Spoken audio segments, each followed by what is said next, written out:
In the forgotten corners of our cities, where neon signs flicker and dreams often fade, there exists a quiet desperation. It's the silent battle fought by small business owners clinging to the last embers of hope and the invisible struggle of those who have lost everything, seeking merely a safe haven from the storm. Tonight, we journey into one such corner, into a diner that was dying, and an alleyway where a father and daughter shivered in the rain. This isn't just a story about a bankrupt restaurant. It's a testament to the unexpected connections that bloom from the ashes of despair, the unseen worth in every soul, and the profound power of one simple act of kindness to rewrite destinies. It's a story especially for those of us who know what it feels like to be overlooked, to be counted out, or to have to fight for every single step forward. Prepare to be moved, surprised, and reminded of the boundless spirit of humanity. This was Alex Grayson's world.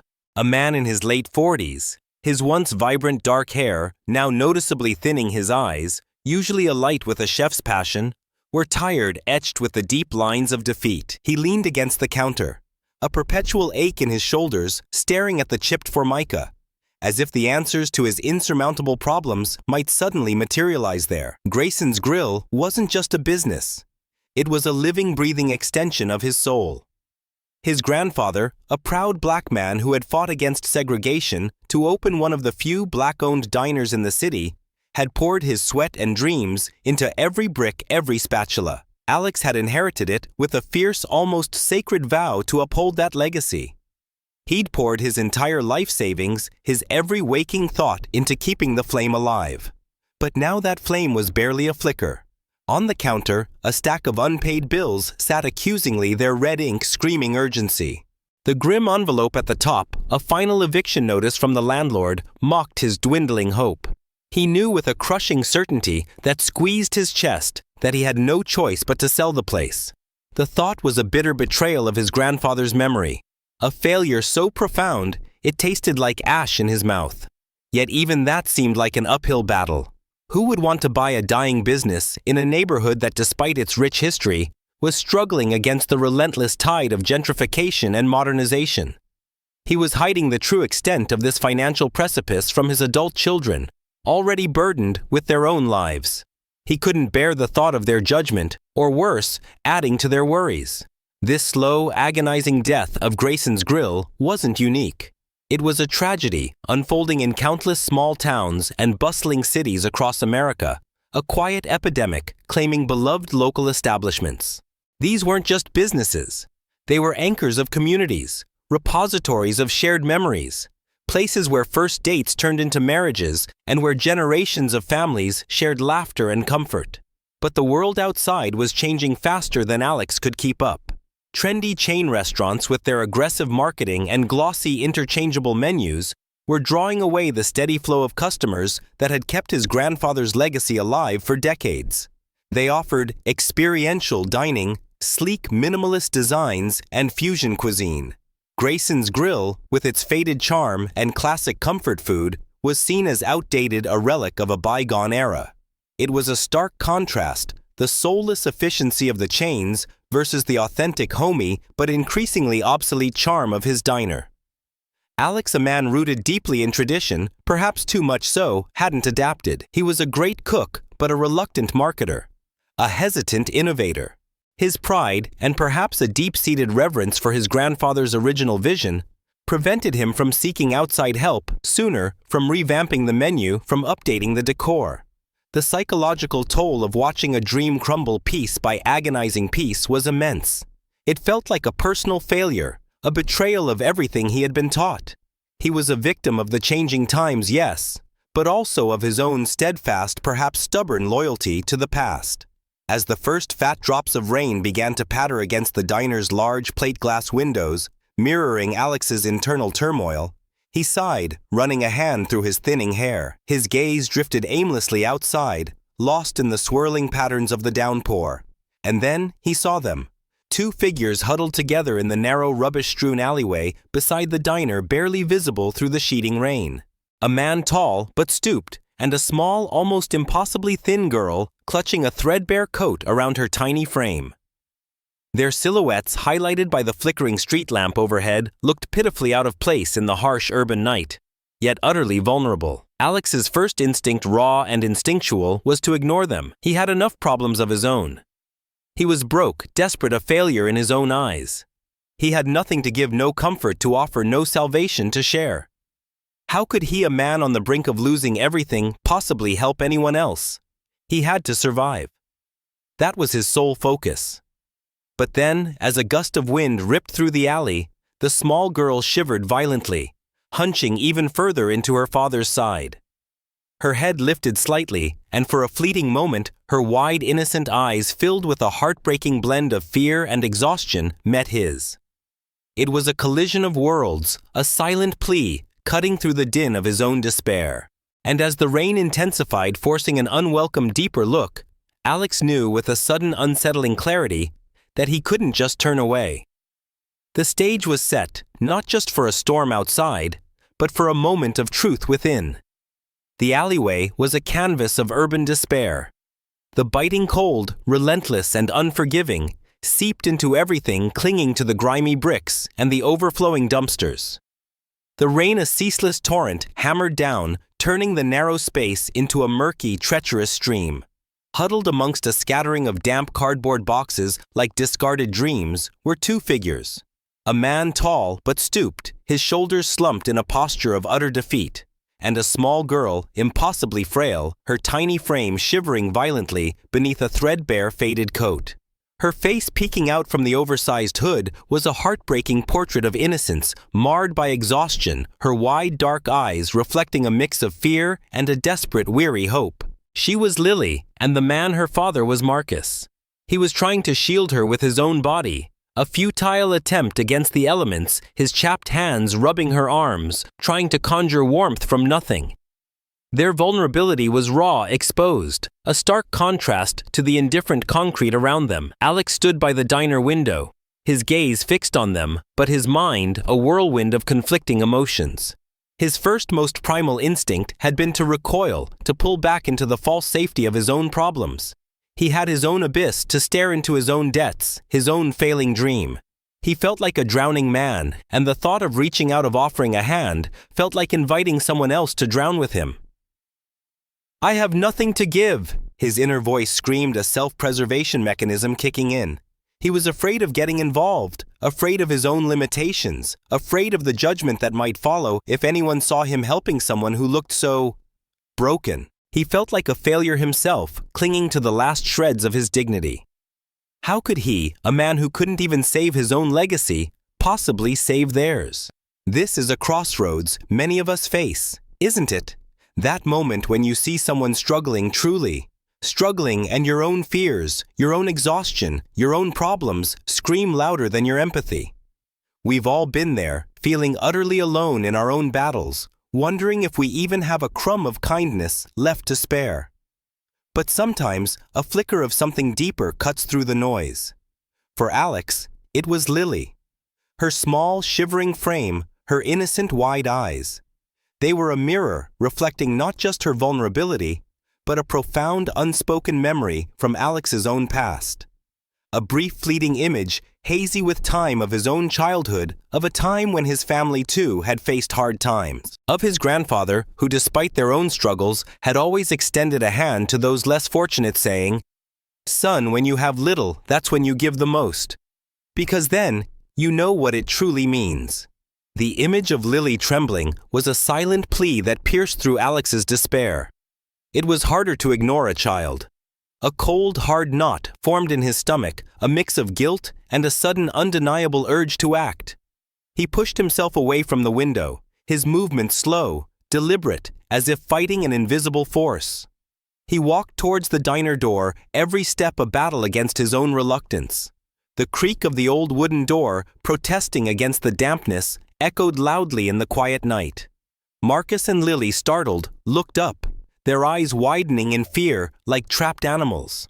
They instinctively huddled closer, bracing for judgment, or worse. Alex stood in the doorway, the harsh light from the diner casting his silhouette over them. He hesitated, searching for the right words. His voice, when it came, was gruff, a little uncertain, but held an undeniable undercurrent of compassion. "Hey, you two," he said, trying to sound less commanding, more inviting. "Get in here, it's freezing. You can't stay out there." It wasn't a formal invitation, more a command born of a reluctant yet undeniable surge of empathy. Marcus suspicious-eyed Alex carefully. He'd seen plenty of people pretend kindness only to mock or exploit later. Lily, however, looked up at her father, then at the warm, inviting light spilling from the diner. She shivered again, a tiny, involuntary tremor. Marcus saw it. He looked at Alex again, a flicker of cautious hope replacing the fear in his eyes. He nodded almost imperceptibly, then gently nudged Lily forward. Their first steps inside the warmth of the diner were hesitant, almost timid. The immediate relief on Lily's face was palpable as the cold began to recede from her small body. Alex, still feeling a bit awkward, gestured vaguely towards a booth. He then rummaged behind the counter, pulling out a couple of old chipped mugs and a pot of lukewarm leftover coffee.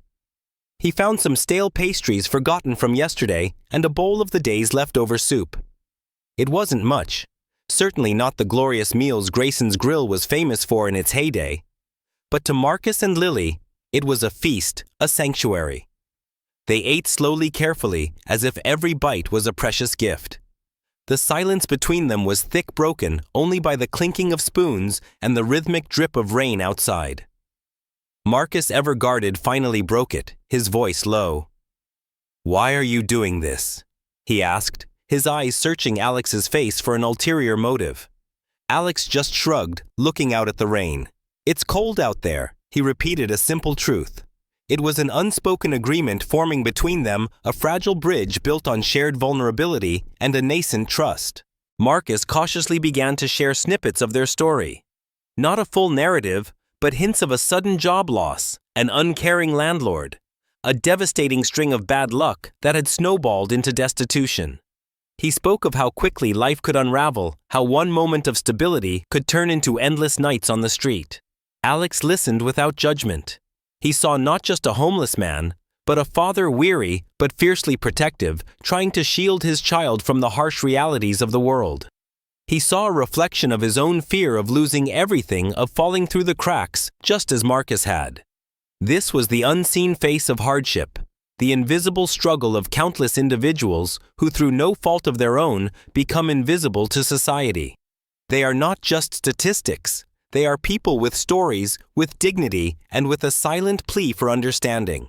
And as the night deepened and the storm outside, both literal and metaphorical, raged on, Alex knew that this temporary shelter was about to become something more. The decision to open his door, born of a moment of reluctant empathy, was about to change everything. The first few days of Marcus and Lily's stay at Grayson's Grill were a testament to the awkward dance of new beginnings. The vast, empty diner, designed for bustling crowds, felt cavernous and strange as a living space. Sleeping on cushioned booths was a far cry from a bed, and the small restroom sink became their makeshift washing station. Every shadow seemed to stretch, every creak of the old building echoed in the quiet nights. It wasn't comfortable, not by any stretch, but it was undeniably safe, undeniably warm. And for the first time in what felt like an eternity, undeniably theirs. They navigated the sprawling space, learning its quirks, its drafts, its hidden nooks. Lily, with the boundless adaptability of a child, quickly transformed the empty diner into a giant playground. Her tiny footsteps pattered across the linoleum, her giggles echoing where only silence had reigned before. She'd spin on the swivel stools, slide across the polished floor, and turn stacks of napkins into forts. Her innocent joy, like a small, persistent ray of sunshine, slowly, almost imperceptibly, began to chip away at the layers of gloom that had settled deep within Alex's soul.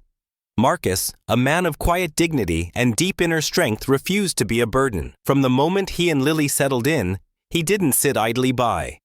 Before Alex even thought to ask, Marcus was sweeping the floors, scrubbing the old countertops until they gleamed, and even tightening a leaky faucet in the men's room that Alex had just learned to live with.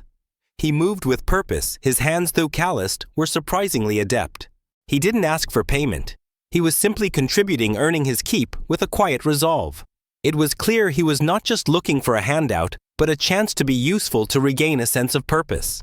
He found a broken light fixture in the back, and with a few tools from Alex's dusty toolbox, he had it humming back to life within an hour. His skills, though uncertified by any diploma, were evident, hinting at a practical brilliance that Alex had not anticipated. This highlighted the vast untapped potential that often lies dormant within individuals marginalized by circumstance, dismissed by society, simply because they don't fit a conventional mold. Over late-night coffees brewed strong and black in the old percolator, Alex and Marcus began to truly talk. The initial awkwardness slowly dissipated, replaced by the hesitant blossoming of trust. Alex himself, a guarded man, slowly began to open up about the diner's impending bankruptcy, the crushing weight of the eviction notice, and his fear of losing his grandfather's legacy. He spoke of the sleepless nights, the despair, the feeling of utter failure. Marcus, in turn, felt compelled to share more of his own harrowing journey. It wasn't just a job loss. It was a devastating betrayal. He'd invested his life savings, every hard-earned penny, into a supposed partnership with a trusted friend for a promising construction venture. But the friend had absconded with the funds, leaving Marcus with nothing but shattered dreams and mounting debts. Too proud to return to his distant family, he had spiraled into destitution, every door seemingly slamming shut. They found common ground in their shared vulnerability, in the deep gnawing ache of disappointment, and the fear of losing everything. They were both men who had worked hard, who had believed in their dreams, and who had been humbled by circumstances beyond their control. The diner, once a stark symbol of Alex's failure, slowly organically transformed into a living space, a vibrant makeshift home for these three unlikely companions. Lily's colorful crayon drawings, innocent and joyful, began to adorn the empty walls, breathing life into the sterile environment. The clatter of morning preparations mingled with her sleepy giggles. Alex found himself teaching her how to make a perfect milkshake, the whir of the blender, a cheerful addition to the quiet mornings. Marcus, in turn, showed Alex a clever trick for polishing the old counter that made it gleam like new, and they shared simple, hearty meals together, sitting at a quiet booth after the last of the few customers had left. These small daily interactions, born of necessity and shared space, deepened their bond, weaving them into a fabric that felt increasingly like family. This is where the true emotional core of the story pulsates. Finding family not just through blood, but through shared experience, mutual respect, and the quiet act of simply being there for one another. The diner, once soulless, now vibrated with a rediscovered warmth, a new, profound purpose. It was gaining a soul. One evening, as Alex wrestled with a persistent cold that left him feeling utterly drained, he couldn't bring himself to cook. He leaned against the counter, a wave of exhaustion washing over him. Marcus, noticing Alex's pallor, hesitated, then quietly offered, "Alex, why don't you rest? I can handle dinner tonight." Alex, too tired to argue, nodded numbly. Marcus, with a rare, shy smile, stepped into the old kitchen, a space he had only ever seen from the customer side. He didn't just cook. He transformed simple ingredients. A few leftover vegetables, some chicken, and a handful of spices Alex had almost forgotten he owned, into something extraordinary. The rich, savory aroma of simmering stew began to fill the diner, mingling with the faint scent of old grease and breathing new life into the air. The sizzling of onions, the bubbling of sauce. These were the sounds of a forgotten art, a hidden talent awakening. Alex, initially skeptical, took a tentative spoonful of the stew Marcus placed before him. His eyes widened. It wasn't just good. It was incredible. It tasted like warmth, like comfort, like a grandmother's hug. It tasted like home. "Marcus," Alex breathed, genuinely astonished. This is amazing. Where did you learn to cook like this?" Marcus, his face lighting up with a rare, expansive smile, revealed his secret. "I used to cook for a community center back in my old neighborhood before everything. It was just volunteer work, but I loved it. I never thought much of it professionally." Emboldened by Alex's reaction, Marcus's passion, once dormant, ignited. He looked around the diner, then at Alex, his eyes brimming with a new vision. "Alex," he began, his voice gaining confidence. "What if this place didn't just sell food? What if it offered comfort? What if we made simple, hearty meals, good for the soul, and priced them so everyone could afford them, a place where folks who are struggling can find a warm meal, no judgment, just a seat at the comfort table?" Alex listened, initially hesitant. It was a radical idea for a business already on the brink of collapse. But the passion in Marcus's eyes, the conviction in his voice, and the delicious taste lingering on his tongue sparked something deep within Alex. A tiny ember of hope, long thought extinguished, began to glow again. The seed of a new purpose had been planted far beyond just surviving. It was a purpose rooted not in profit, but in people, in the profound truth that even a dying diner could find its soul by opening its doors and its heart. The days following Marcus's revelation of his culinary talent and his radical vision for the comfort table were a strange mix of exhilaration and trepidation for Alex. The seed of a new purpose had been planted, yes, but could it truly grow in such barren ground? He was skeptical, his years of struggle weighing heavily on his mind, but he was also desperate. And in desperation, sometimes even the most improbable ideas seem worth a shot. They decided to try. They put up a simple handwritten sign taped clumsily to the diner's old glass door. Grayson's Grill, the comfort table. Good food. Good prices. Good company. It was humble, almost apologetic, but it carried Marcus's heartfelt promise. Their first few days operating under this new philosophy were slow, hesitant. A trickle of customers, mostly from the immediate neighborhood. A few elderly regulars, curious about the new sign, a couple of young artists from the nearby galleries looking for an affordable meal. Marcus, in his borrowed chef's coat, radiated a warmth that was infectious. He greeted every person with a genuine smile, remembering their names, asking about their day. His simple, hearty food, the kind that sticks to your ribs and warms your soul, slowly began to win them over. A perfectly seasoned plate of grits and eggs, a surprisingly tender pot roast special. Each dish tasted like it was cooked with intention, with care. But it was still a battle. The diner remained mostly empty during peak hours. The eviction notice was still a looming shadow, a constant reminder of the tightrope they walked. Unbeknownst to them, their quiet revolution had already caught the attention of an accidental witness. Her name was Emma Thorne. A sharp, empathetic local journalist for the City Beacon newspaper, Emma had built her career on uncovering the human stories beneath the headlines, often highlighting the resilience of underserved communities in Atlanta. She was sitting in her small, cluttered office, sifting through local tips, when a whisper reached her ears. That old diner on Elm Street. Grayson's Grill. Heard the owner's doing something unusual. Something kind. Letting folks stay, feeding them. Her journalist's instinct, honed over years, twitched. Unusual kindness in a struggling neighborhood often meant a story, but she was initially skeptical, expecting a desperate gimmick or a superficial charity case designed for good purse. She decided to investigate. Emma visited Grayson's Grill anonymously first. She sat in a back booth, nursing a cup of coffee, her eyes taking in every detail.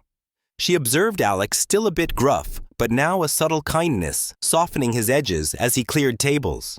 She watched Marcus move in the kitchen, a quiet maestro, his movements precise, almost artistic as he plated food.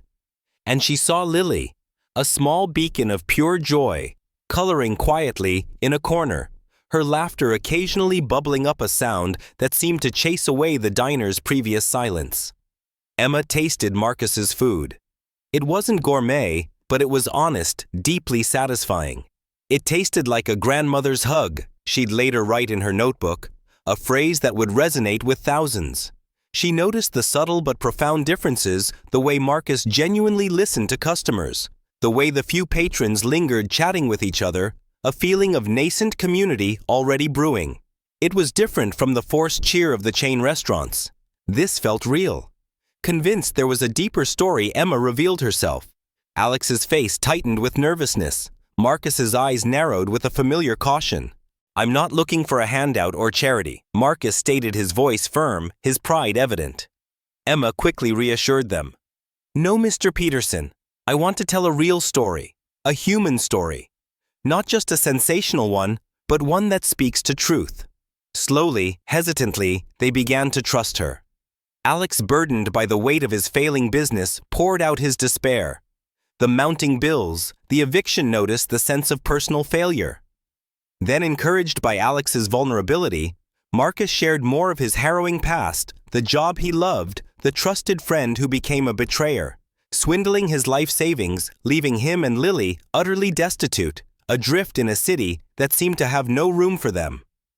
He spoke of the dignity of his work as a former contractor, how losing it had not only stolen his livelihood but crushed his spirit, yet never his fierce will to protect and provide for his daughter.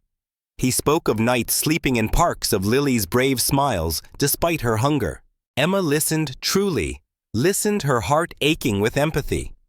She recognized the profound human story beneath the surface, not just of individual struggle, but of systemic cracks, of how easily people could fall through them.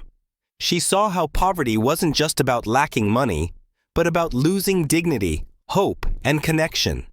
This was a story not just about hunger, but about the insidious ways society could strip someone of their identity. Emma, a conscientious journalist, felt a deep responsibility to tell this story with nuance, to humanize the marginalized rather than perpetuate tired stereotypes. She knew her words had power. She made a conscious choice to craft a narrative of hope and resilience, to highlight the inherent dignity of Marcus, the rediscovered kindness of Alex, and the incredible, almost spiritual transformation of a dying diner. Fueled by inspiration, Emma worked late into the night, her fingers flying across the keyboard. She meticulously crafted every word, painting vivid pictures with her prose, evoking the raw emotion of their journey. The headline she chose was carefully considered, aiming to capture the essence of their incredible tale: The Unseen Feast, how a bankrupt diner found its soul through an unlikely alliance. The story was submitted, edited, and finally sent to print. Alex and Marcus, unaware of the powerful ripple they had created, simply went about their days, serving their handful of customers, clinging to the fragile hope that their small, comfort table experiment might just work. They had no idea the tidal wave of compassion that was about to break upon their doorstep. The small act of kindness, meticulously observed and powerfully told, was about to ignite a revolution. The morning the city beacon hit the newsstands was like any other morning at Grayson's Grill for Alex and Marcus. The early light filtered through the newly cleaned windows, illuminating the dust motes dancing in the air. Marcus was in the kitchen, already humming a low, soulful tune as he prepped the eggs. Alex, wiping down the counter, felt a familiar knot of anxiety about the day's meager sales. They were oblivious, completely unaware that a small local newspaper article, penned with the heart of a storyteller, was about to unleash a storm, not of despair, but of unparalleled compassion. The first ripple was almost imperceptible. A lone woman, clutching a fresh copy of the City Beacon, peered through the glass, her eyes scanning the simple sign, "Grayson's Grill, the Comfort Table." She entered tentatively, ordered a coffee, her gaze constantly flitting between the newspaper and the quiet figures of Alex and Marcus. Then came another, a man with a folded newspaper under his arm, ordering breakfast with an unusually warm smile. And then the trickle began. It started subtly. The phone, usually silent for hours, began to ring, then ring again. Alex, startled, answered, hearing voices choked with emotion asking, "Is this Grayson's Grill? Is the story real?" Before he could fully process it, the front door swung open, and then again. And again. The line formed quickly, stretching out the door and onto the sidewalk. The diner, for months, a hollow echo, was suddenly miraculously filling to capacity. Alex and Marcus stood frozen, wide-eyed, watching a wave of humanity pour into their humble establishment. Lily, who had been coloring quietly in a corner, dropped her crayons, her small face a picture of bewildered delight as laughter and conversation filled the space around her. Orders were flooding in. Marcus, in his element, a natural rhythm returning to his movements, worked the grill with a newfound energy. His eggs sizzled, his bacon crisped, his biscuits browned to perfection. Every customer, eyes bright with emotion, praised his cooking, saying, "This is exactly what I needed," or "It tastes just like home." Alex, overwhelmed, but grinning, moved through the tables, clearing plates, taking orders, the ache in his shoulders replaced by an unfamiliar lightness. But it wasn't just about the food. People were coming because of the story. They were leaving generous tips, far more than the bill, some even slipping extra cash into the tip jar saying, "This is for the comfort table meals." Others offered to volunteer asking, "How can we help? We read Emma's article." It was an overwhelming, beautiful deluge of support. This is the power of a story, isn't it? A single act of kindness, meticulously observed and powerfully told, can become a spark that ignites an entire community. We've seen it time and again. The viral fundraising campaigns for a struggling vendor, the spontaneous GoFundMe pages for a family in need. Emma's words had tapped into something fundamental in the human spirit, the inherent desire to connect, to belong, and to contribute to something bigger than oneself. She had humanized Marcus and Lily, reminding people that homelessness wasn't a choice but a circumstance, and that dignity resided in every soul. Neighbors who had previously scurried past the struggling diner now popped in offering genuine congratulations to Alex and shaking Marcus's hand with profound respect. Local businesses inspired by the article reached out. The plumbing supply store offered discounted pipes to fix the chronic leak in the kitchen. A local painter volunteered to refresh the diner's fading walls. Volunteers young and old showed up offering to help clean serve or simply lend an ear. The diner became a vibrant hub for community kindness. Customers moved by the comfort table concept started leaving extra money for pay-it-forward meals, ensuring that no one, regardless of their financial situation, would be turned away from a warm plate. It was a tangible manifestation of a community choosing compassion over indifference, proving that when given a genuine reason, people yearn to help, to connect, to contribute. The physical transformation of Grayson's Grill was rapid and breathtaking. The flickering neon sign, once a symbol of decay, was now fully repaired, casting a steady, welcoming glow. New cheerful paint brightened the walls, and small vases of fresh flowers appeared on every table, donated by a local florist. It was still Grayson's Grill, but it felt radically different, pulsating with a renewed vibrancy. Marcus, now beaming with confidence, suggested new comfort specials. Dishes from his own heritage, simple, hearty, and deeply flavorful. His soul food sundae, featuring his grandmother's fried chicken recipe and collard greens, became a local legend, drawing crowds from across the city and beyond. The financial pressure that had suffocated Alex for so long finally lifted. The bills were paid. The dreaded eviction notice was a distant, forgotten nightmare. Alex found himself smiling genuinely for the first time in years, a deep, abiding joy replacing the gnawing despair. He didn't hesitate. One quiet evening after the last customer had left, Alex sat Marcus down. "Marcus," he said, his voice thick with emotion, "this place, it's not just mine anymore. It's ours. I want you to be a partner, not just a cook, a co-owner. You brought the soul back." Marcus, initially hesitant, overwhelmed by the enormity of the offer, finally accepted, tears welling in his eyes. The final symbolic act was to change the sign. A local sign company, moved by the story, offered to create a new one at cost. Alex and Marcus stood together, watched by a small crowd of newfound friends and loyal customers. Lily, her face alight with pure excitement, proudly helped them pull the cord, revealing the new shining marquee, Grayson and Marcus's kitchen, the comfort table. It was no longer just Alex's dream. It was a shared dream, a testament to partnership equality, and the incredible, unexpected ways lives could intertwine. The diner was reborn, yes, but more importantly, two men from vastly different backgrounds had forged an unbreakable bond, proving that true legacy is built not on inheritance, but on shared purpose and human kindness. The next chapter, A Future Reimagined, was ready to begin. The tidal wave of compassion that had crashed upon Grayson and Marcus's kitchen didn't recede. Instead, it became a constant life-giving current, propelling them forward into a future none of them could have ever imagined. The days now flowed with a joyful rhythm, a stark contrast to the quiet desperation that had once defined their lives. For Lily, the transformation was nothing short of miraculous. No longer shivering in damp alleyways or sleeping on diner booths, she was now thriving. Enrolled in a good local school, she discovered a love for art. Her colorful drawings, finding their way onto the diner's newly painted walls, proudly displayed by Alex and Marcus. She made friends learn to ride a bike in the park, and her laughter, once a rare precious sound, now bubbled up constantly, filling the diner and their small, newly rented apartment above it. She had stability, security, and most importantly, the boundless love of two fathers, a future no longer just a distant dream, but a vibrant, tangible reality. Marcus, no longer the homeless man, was a respected chef and co-owner. His culinary talent, once a hidden light, now shone brightly, drawing people from all corners of the city. He became a local legend, a testament to the fact that potential often hides in the most unexpected places. But his purpose extended far beyond the grill.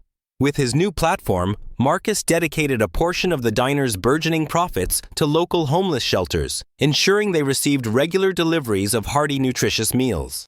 He even started a bi-weekly Cooking for Comfort workshop at a community center, teaching basic culinary skills and meal planning to individuals struggling to get back on their feet. He wasn't just feeding bodies. He was nourishing souls, giving back to the very community that had embraced him. It was his way of honoring the kindness he received, a powerful cycle of generosity and empathy. Alex, freed from the crushing burden of debt and the despair of watching his family legacy crumble, rediscovered his joy in hospitality. He was no longer just a proprietor. He was a mentor, a friend, a collaborator. He handled the books, managed the front of house, and perfected the art of the perfect diner coffee, always with a genuine smile. His gruff exterior had softened completely, replaced by a warmth that drew customers in. He even began to mend the fractured relationship with his estranged children. They visited the diner initially out of curiosity, then out of genuine admiration for their father's resilience and his renewed purpose. They saw not a man who had failed, but a man who had chosen compassion, who had rebuilt his life and his legacy on something far more enduring than money. The legacy was no longer just the family name on the sign. It was the values it now embodied: resilience, kindness, community, and the profound power of giving. Emma Thorne's article, The Catalyst for This Transformation, continued to make waves.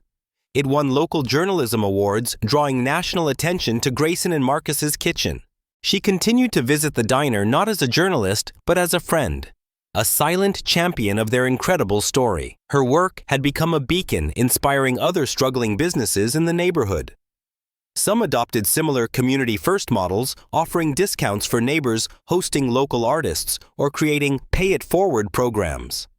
A subtle, powerful shift began to ripple through the local economy, proving that compassion wasn't just good for the soul. It was good for business, cultivating a loyal customer base built on shared values. The unspoken bond between Alex, Marcus, and Lily deepened into a true, undeniable family unit. Alex, once a solitary man consumed by his diner, found companionship, purpose, and the joyful chaos of a child's laughter. Marcus, after years of heartbreaking solitude and uncertainty, found a home, a business, and a stable future for his daughter. Lily, the small survivor, gained not just a devoted father, but a loving uncle figure and a vibrant, stable environment where she could simply be a child. They celebrated holidays together at the diner after closing, sharing a meal cooked by Marcus, each dish bursting with flavor and meaning. Lily's birthday, once a quiet affair, was now a joyous celebration with cakes and presents and the beaming faces of her two fathers. And in a quiet corner of the diner, visible to those who knew its true story, hung a framed photo, not of an old family portrait, but of Alex, Marcus, and Lily standing proudly in front of their newly unveiled sign, their arms around each other, beaming. It was their equivalent of a priceless work of art, a symbol of their new beginning, of what they had built together. It was a constant whisper of the triumph of true worth over superficial judgment, a testament to the enduring power of family, and a silent cheer for those who choose authenticity over acceptance. As Alex stood behind the bustling counter one evening, watching Marcus laugh with a table of customers, and Lily, now a confident, happy girl, helping clear a nearby table, he realized something profound. This wasn't just a diner anymore. It was a beacon. It was a home. And it was a family. His work wasn't finished. It had only just begun. It was a new chapter, not just for Alex and Marcus, but for their entire community. A legacy built not on the transient foundation of money or social status, but on the unshakable bedrock of love, integrity, and the courage to live authentically. From the brink of despair to the heart of a vibrant community, Grayson and Marcus's kitchen stands as a testament. It's a powerful reminder that true wealth isn't measured by the size of your bank account, but by the size of your heart, the resilience of your spirit, and the unbreakable bonds we forge when we choose kindness over indifference. This isn't just a story about a diner. It's a mirror reflecting the strength within each of us, especially those who have known struggle and risen above. If this journey resonated with your soul, if it ignited a spark of hope, or affirmed the power of human connection, then join our family. Hit that like button. It helps us share these vital narratives. Subscribe and ring that bell. You won't want to miss our next tale of triumph. And please share this video. Let's spread the message that even in the darkest corners, light can emerge, and the greatest legacies are built on love. Thank you for listening, for believing, and for being a part of this movement. Until next time, keep shining your light.